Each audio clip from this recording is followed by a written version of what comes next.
Patrick Donahue says all you need to do is look at how the special needs students regressed during the shutdown in 2020. He says school districts simply don't have the authority.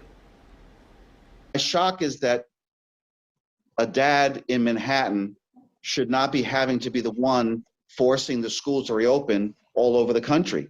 Patrick Donahue has a daughter who suffered a severe brain injury as an infant. He knows the struggle families face with children of special needs.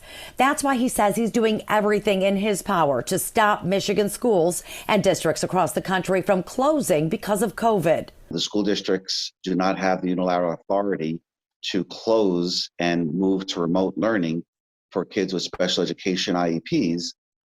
Because the law does not allow them to do so. He says think of an IEP or individualized education program as a contract between the school district and the parents of a public school student that promises specialized education services provided under federal law.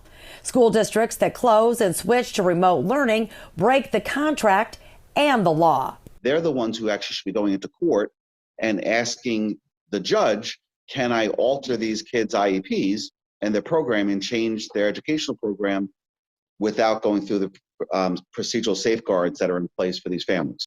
Donahue, who created the brain injury rights group, filed a temporary restraining order in federal court, naming major districts like Ann Arbor and Detroit Public Schools, including the Michigan Department of Education.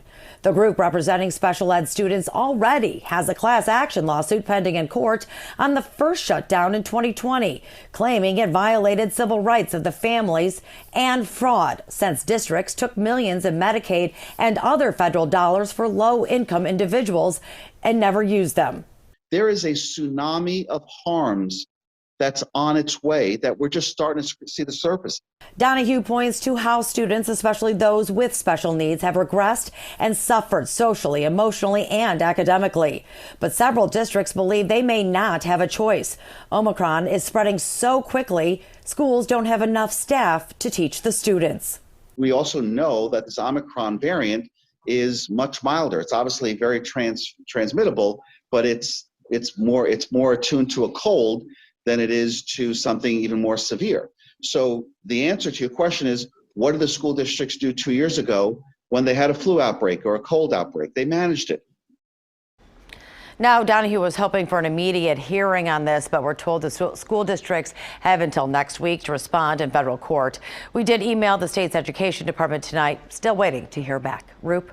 Yeah, Terrence, so those with special needs, we know they require certain accommodations. It's stuff that you can't always do on screen. Yes, and that's really why Donahue got involved. You know, of course, we know that all students are suffering, but special needs especially, and parents really need that help. And they were looking for that support, and they said they were also looking for an advocate. And there he was. And there he is indeed. Tara Nasher for us live. Thank you.